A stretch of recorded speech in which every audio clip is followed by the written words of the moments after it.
Hey everyone, welcome to the channel. My name is Ash, and today I'm going to be doing a review for the Ascent on Xbox consoles.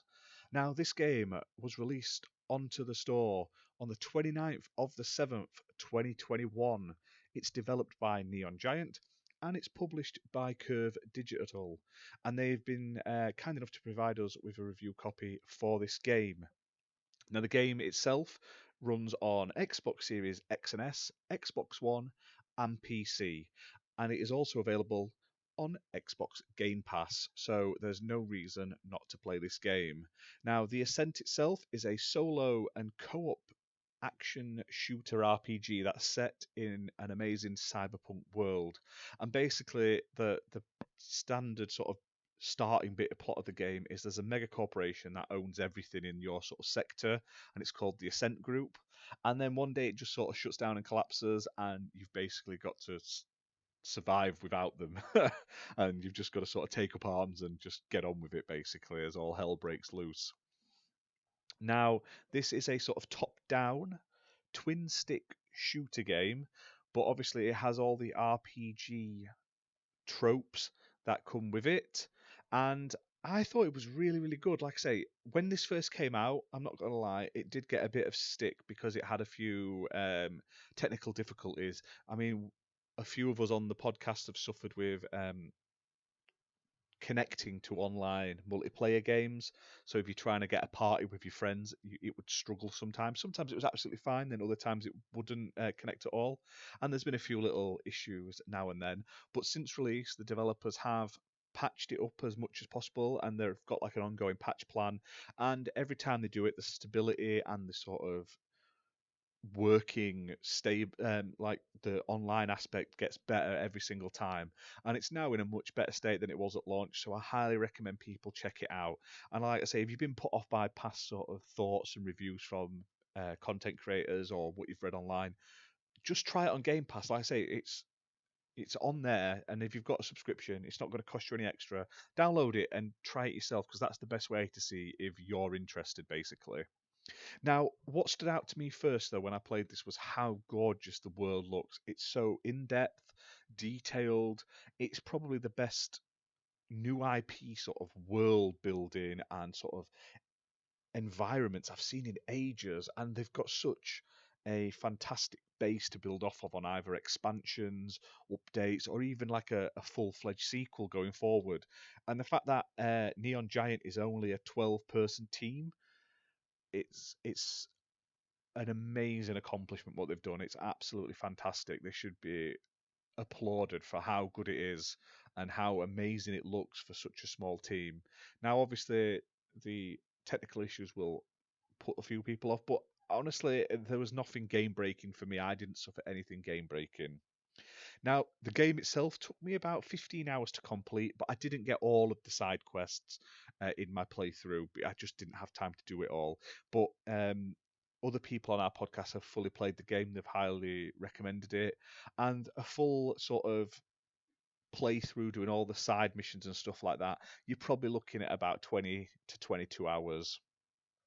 Now, the graphics sort of settings on this game are fantastic as well. If you're on Xbox Series X, you're looking at 4K and 60 FPS, which is what I played it on, and I thought it looked absolutely fantastic. On the Xbox Series S, you're probably looking at 1440p and 60 FPS, which is still fantastic as well. To be fair, to say the Series S isn't classed as a 4K console. Now, if you're playing it on Windows or Steam, it does have ray tracing enabled. I'm not sure if it's been added to the Series X version yet, but I know at launch it was only on Steam and the Windows versions, depending on what hardware you were using. Now, this is like a twin stick shooter game, so you move with one stick, you aim with the other, shoot with the triggers. And like I say, there's a lot of cover based combat in this. It sort of reminded me in a sense of Gears of War. Now, I know it's not exactly the same as Gears of War, that's obviously a totally different game, but the way you're having to sort of take cover, sort of throw grenades and stuff like that, and not go all out guns blazing, definitely reminded me of playing like Gears on like the hardest difficulty. The game itself varies in difficulty. There are some points in the game where the difficulty spike is immense, like crazily immensely hard. But luckily, you're able to turn the difficulty down at any point, basically. So when you get to, like, if there's a certain boss or something you struggle on, you're able to turn it down and beat the boss, then turn the difficulty back up, which is nice. So not enough games do that. Normally, when you've got a difficulty setting, that's it. You're stuck in it until, or you restart the game, basically. And then, like I say, the systems and everything. There's a load of different weapons and sort of armors you can get. It's a very in-depth sort of RPG mechanic. So there's obviously all the skills you can level up, and or you get attributes and stuff like that by playing. There's the different weapons, so you can swap between sort of two sort of weapons at once. So you can build the sort of play style build you want to play, which I really like. So certain people might want to do more sort of range or like closer combats with shotguns and stuff like that. That is available to you, so you can sort of design your character and the loadout to how you play, because there's such a wide variety, and I was really impressed by that. And like I say, if you like steampunk, not steampunk, cyberpunk sort of settings, I've not played one as good as this in a long time.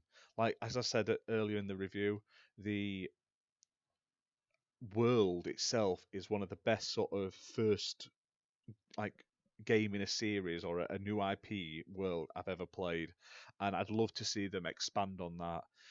So fingers crossed we get some news on that in the future. I'd love to see them maybe be funded to do like a sequel, or even just some DLC would be fantastic. But like I said, the price is a very reasonable £24.99 in the UK at the moment. So for the amount of time you're getting, like I say, that's like £1 an hour you're going to pay for a really good time. Now, if you haven't got any friends, you can play it solo. It is a lot more difficult solo than it is co-op. I highly recommend playing it with friends. Um, it is a lot more enjoyable in a group, and if you can get past a few slight niggles here and there and just enjoy it for what it is, you're gonna have a good time. But like I say, if you're unsure, download it on Xbox Game Pass. There's absolutely no reason not to. It's absolutely amazing for the price, and for a first-time game by such a small developer, I, you can't expect much more. Like I say, um,